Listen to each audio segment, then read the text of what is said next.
Gold, trusted gold buyers. మీరు తాకట్టు పెట్టిన బంగారాన్ని విడిపించి ఈ రోజు ఉన్న మార్కెట్ ధరకు కొనబడను.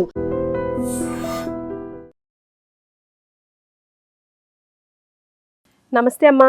నమస్తే అమ్మా. అమ్మ, తన కోపమే తనకు శత్రువు చాలా పాత నానుడి, కానీ ఈ కొత్త జనరేషన్కి మీరేం చెప్తారు? కోపం అన్న దాని గురించి ఇంగ్లీష్లో ఒక సామెత ఉందమ్మా, punishing yourself for others mistake అని. Punishing yourself for others mistake, అంతే. ఇతరులు చేసిన తప్పుకి నిన్ను నువ్వు శిక్షించుకోవటం కోపం. బీపీ పెంచుకొని, అదే కోపం అంటే. అదే కోపానికి ఎన్ని వస్తాయమ్మా, బీపీ పెరగడం ఒకటే కాదు, ఎన్ని రకాలు వస్తాయి. చాలా ఆవేశపడి కోపపడినటువంటి వాడికి నీరసం రాదు, మరి ముందు హార్ట్ అటాక్ కూడా వస్తాయి. హార్ట్ అటాక్లు వస్తాయి, కళ్ళు ఎర్రబడిపోతాయి, చెవులు కూడా నాజుగ్గా ఉన్న వాళ్ళకి చెవులు కూడా ఎర్రబడిపోతాయి, చెమటలు పట్టేస్తాయి, ఊపిరి బాగా పీల్చేస్తాడు, చాలా ఎక్కువ అవుతుంది, ఇవన్నీ వచ్చేస్తాయి. ఈ పనిష్మెంట్స్ అన్ని ఎవరికి కదా? తాను కాదు కదా తప్పు చేసింది, ఎదుటి వాళ్ళు కదా చేసింది. నీ కోపం ఎందుకు వచ్చింది? ఎవరో తప్పు చేశారంటే వచ్చింది. ఎవరో తప్పు చేస్తే నీ ఆరోగ్యం చెడగొట్టుకోవడం ఏమిటి కదా? Punishing yourself for others mistake. ఇతరులు చేసినటువంటి తప్పుకి నిన్ను నువ్వు శిక్షించుకుంటావా? తప్పు కదా. తన కోపమే తన శత్రువు అని అందుకని మనకు చెప్పారు. తన శాంతమే తనకు రక్ష. రక్షగా ఉండేదేమిటి? శాంతంగా ఉండడమే రక్ష. శాంతంగా ఎట్లా ఉండగలం? ఎదుటి వాళ్ళు తప్పు చేశారనుకో, తప్పు చేస్తే వాడికి కదా శిక్ష పడాలి, నాకెందుకు పడాలి?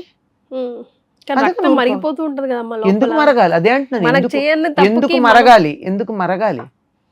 మనం చేయని తప్పుకి మనల్ని అంటున్నారే అనుకుంటాం కదా. అవునమ్మా, మనని ఏదైనా ఒక మాట అన్నారనుకో, ఒక్క నిమిషం ఆలోచిద్దాం, వాళ్ళు అన్న దాంట్లో నిజం ఉందా? నిజం ఉంటే అసలు కోపం రాదు. ఎందుకు రాదు? నిజం ఉన్నా నన్ను తప్పు పడతాడా అంటాం. ఒక నిమిషం ఆలోచించండి, ఒక్కోసారి మీకు తెలియకుండానే తప్పు చేసి ఉండొచ్చు. మీరు నేను మంచి అనుకుని చేసింది తప్పు అయి ఉండొచ్చు. అందువల్ల వాళ్ళు అన్న దాంట్లో కరెక్ట్ ఉందా, నేనే నిజంగా తప్పు చేశానా, సరిదిద్దుకోండి. తప్పు చెయ్యలేదా, అది వాడికి దోషం. నేను తప్పు చేయలే, నువ్వేమన్నా అనుకో అని వదిలేసేయండి. అప్పుడు మీరు ప్రశాంతంగా ఉంటారు కదా. మీకు ఎందుకు బీపీ తెచ్చుకోవాల్సిన అవసరం వచ్చింది? మీరు తప్పు చేశామని మీకు తెలుసుంటే అవతల వాళ్ళు మాట్లాడితే మీకు కోపం వచ్చింది. తప్పు చేసి చెయ్యనప్పుడు ఎందుకు కోపం రావాలి? అనవసరంగా అన్నావని చెప్పండి, వదిలేసేయండి. కానీ చాలా కష్టం, చెప్పినంత తేలిక కాదది. నేను చెప్పింది మాట బాగుంది, సిద్ధాంతపరంగా బాగుంది, కానీ అప్లై చేయడానికి ఆచరణకు వచ్చేటప్పటికి కొంచెం కష్టం. కానీ కోపం మీద అదుపు ఉండాలి. కోపం రాకపోతే మనిషి కాడు. అన్ని రకాలైనటువంటి ఇమోషన్స్లో కోపం కూడా ప్రధానమైంది. వచ్చి తీరుతుంది, కానీ వచ్చిన దాన్ని అదుపులో పెట్టుకోవాలి. దానికి రాముడి గురించి చెప్తారు, జితక్రోధ అనే మాట అన్నారు. క్రోధాన్ని జయించాడు ఆయన. క్రోధాన్ని జయించాడంటే వానపాములాగా పడున్నాడని కాదు అర్థం, బుస కొడతాడంతే, కాటేయడు. ఏ సందర్భంలో అమ్మా? ఏ సందర్భమైనా అంతే. రాముడికి కోపం వచ్చిన సందర్భం లేదా? సీతాదేవిని ఆ కాకాసురుడు వచ్చి బాధ పెడితే ఆయన తీసుకుని బ్రహ్మాస్త్రం సంధించి వేయలా? ఆయన బ్రహ్మాస్త్రం సంధించి వేశాడు, కానీ ఆవేశపడిపోయి బీపీ తెచ్చుకోలేదు. అర్థమైందా? You can respond but don't react అన్నారు. ప్రతిస్పందించు, ప్రతిచర్య కాదు చేయాల్సింది. స్పందించు. తప్పు చేశాడు, శిక్షించు. శిక్షించే సమయంలో నువ్వు కోపం తెచ్చుకుని నీకు కళ్ళెర్రబడిపోయి చెమటలు పట్టిపోయి అదయ్యా అమ్మా ఆ నీరసపడిపోయి కోపం తెచ్చుకునే వాళ్ళ తర్వాత ఎంత నీరసపడతారండి? ఆ నీరసపడిపోయి చేయలేదు కదా. తనకి సమర్థుడు గనక కోపం వచ్చే పని చేసినటువంటి వాడిని శిక్షించాడే గాని తనని తాను శిక్షించుకోలేదు. అది జితక్రోధత్వం. కోపం ఎట్లా ఉండాలి? రా అంటే రావాలి, పో అంటే పోవాలి. కోపం మన అదుపులో ఉండాలి. ఇలా ఉంటుందా అంటే ఉంటుందని మన జీవితంలో మనకి బోల్డ్ ఉదాహరణలు ఉన్నాయండి. మీ ఆడవాళ్ళు ఉన్నారు, ముఖ్యంగా తల్లులు, మీ అందరికీ తెలుసు కదా. మీరు కూడా అనుభవంలో ఉండే ఉంటుంది. పిల్లలు అది పడిపోతాడు అనుకో, అవతల అడుగు వేస్తున్నాడు ఐ అని గట్టిగా అరుస్తుంది అమ్మ. ఉమ్, ఎంత కోపంగా అరుస్తుందో వాడు ఆగిపోతాడు ఉమ్, కదా. అవును. కానీ కోపం ఉందా? అప్పుడు వీడు బీపీ వచ్చిందా? రాలేదుగా. వాడిని ఆపడమే అక్కడ ప్రధానం. ఈ లోపల అత్తగారు పిలిచిందనుకో, వస్తున్నానండి అని ప్రేమగా మాట్లాడుతుంది. మాట్లాడాలి కదా, తప్పదు. Yes. అవునా కాదా? Yes. మరి ఒకేసారి రెండు భావాలు ఎలా చూపించారు అంటే ఆ కోపం నటించారు. పిల్లలు అల్లరి చేస్తున్నప్పుడు తల్లులు కోపం నటించినట్టుగా, కోపం చూసి పిల్లలు భయపడినట్టుగా ఇతరులను భయపెట్టడానికి కోపము నటించవచ్చు. ఉమ్, కానీ మీ బీపీ పెంచుకోకూడదు. ఉమ్. దానివల్ల మనకే కదా నష్టం. ఆత్మరాబుడిని ట్రబుల్ చేయొద్దు. కాదు, అసలు ప్రధానమైన విషయం ఏంటంటే అమ్మా. బీపీ పెరగడంతో పాటు ఉమ్, ఎప్పుడైతే కోపం తెచ్చుకుంటారో అప్పుడు ఉచ్ఛ్వాస నిశ్వాసాలు ఎక్కువ పీలుస్తారు ఉమ్, అని. ఉమ్. మన ఆయువు అంతా ఊపిర్లతో లెక్క పెడతారు. అవును. మనం గబగబా ఎక్కువసార్లు పీల్చామంటే నీ ఊపిర్లు కొన్ని తగ్గించుకున్నట్టేనా? ఉమ్. నిజమా అమ్మా అది? నిజమే. ఉమ్, మన ఆయువు రెండు రకాలుగా లెక్క పెడతారమ్మా. ఉహు, ఒకటి నూకలు, ఒకటి ఊపిర్లు. ఉమ్, నూకలు చెల్లాయి అంటారు, ఊపిరి ఆగిపోయింది అంటారు, అంతే. ఉమ్. అంచేత ఈ రెండు రకాలుగాను మనం లెక్క పెట్టే దాంట్లో ఊపిరులు మనం వృధా చేసుకున్నాము అంటే ఆయుర్దాయం తగ్గిపోతుంది. మనం అందుకే అవతలవాడి మీద అవతలవాడిని బాగా వాడు నాశనం కావాలని ఆలోచించే వాళ్ళు ఏం చేస్తారో తెలుసా? మనకి కోపం వచ్చేట్టుగా ప్రవర్తిస్తారు, ట్రిగర్ చేస్తూ ఉంటారు. ట్రిగర్ చేస్తూ ఉంటారు. మనం కోపం తెచ్చుకుంటే వాడు వాడు సఫలీకృతుడయ్యాడు. మనం కోపం తెచ్చుకోకపోతే వాడే పరాజయం పొందాడు.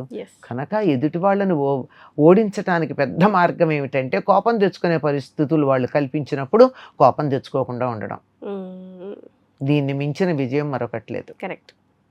ఈజీయే అప్లై చేయడంలో కూడా కదమ్మా. ఇది గుర్తుపెట్టుకోండి.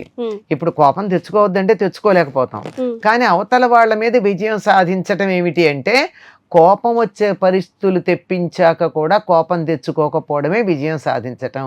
అవతల వాడు ఓడిపోయాడంతే. రెచ్చిపోతూ ఉంటాడు, వాడికి కోపం పెరిగిపోతూ ఉంటుంది. మనకు కోపం తెప్పిద్దాం అనుకుంటాడు, వాడికి కోపం పెరిగిపోతూ ఉంటుంది. Then he will realise and stop. మనం ఎన్ని చెప్పినా వీడు కోపం తెచ్చుకోవడం అనుకుంటే ఆపేస్తారు. చిన్నప్పుడు ఒక సిచ్యువేషన్ లో నాన్నగారు ఇలాగేదో ఇష్యూ అవుతుంది, అంత అయిపోయిన తర్వాత వాడు అంతలా అరుస్తుంటే రియాక్ట్ అవుతుంటే అన్ని మాటలు అంటుంటే మీకేం అవసరం డాడీ, మీరు ఎందుకు రియాక్ట్ అవ్వలేదంటే వాడు టార్గెట్టే నేను రియాక్ట్ అవ్వాలని. అంతే కదా. అందుకే వాడు టైం వేస్ట్, ఎనర్జీ వేస్ట్ చేసుకుంటున్నాడు.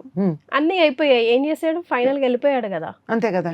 నేను రియాక్ట్ అవ్వలేదు కాబట్టి. అదే రియాక్ట్ అయ్యి ఉంటే వాడు ఒక మాట నేను ఒక మాట, మీరు అందరు రావడం, ఏర్పులు ఆర్పులు ఇవన్నీ అవసరమా? Silent is the best solution. Did you realise అని అన్నారు. అదే కదా మరి. తన శాంతమే తనకు రక్ష, దయ చుట్టంబవు. తన శాంతమే ఆయన రక్షించింది ఆ రోజు. కనుక శాంతంగా ఉండాలి. కోపం లేదు అని అనుకోకూడదు ఇతరులు.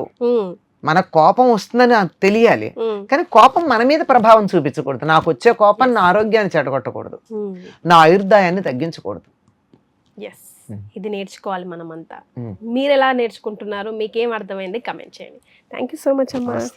And for more videos, please subscribe to iDream. Please subscribe to iDream. Please subscribe iDream. And please subscribe to iDream. For more videos, subscribe to iDream.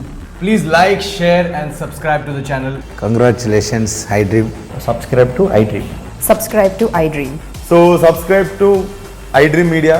iDream ki iDream team andarki huge congratulations. Please subscribe iDream Media. Please subscribe to iDream.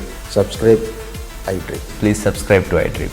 iDream అంటే నా కళల ఛానల్ను subscribe చేసుకున్న నోరు తిరుగుతలేదు, మీరైతే గంట గుర్తు కొట్టండి. For more such videos, please subscribe to iDream. Subscribe to iDream. Please subscribe to iDream. Please subscribe iDream Media. Please do subscribe to iDream. Please subscribe to iDream Media. For best entertainment and information, please subscribe iDream. And don't forget to subscribe to iDream.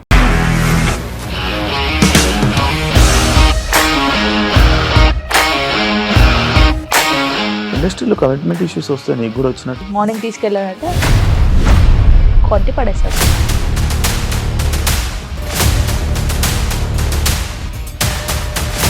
ఒక్కళ్ళు కూడా చూడలేదు cinema అని చెప్పడానికి కూడా చాలా ధైర్యం కావాలి. అది నిజం కదా, దాంట్లో ధైర్యం ఏంటి? ఇది నెక్స్ట్ డే ప్లేట్ మార్చేస్తే తప్పు కదా. As of now we are comfortable this అని నేను అనుకుంటున్నాను. రష్మిక గారిది మీది ఒకే ఊరంట కదా.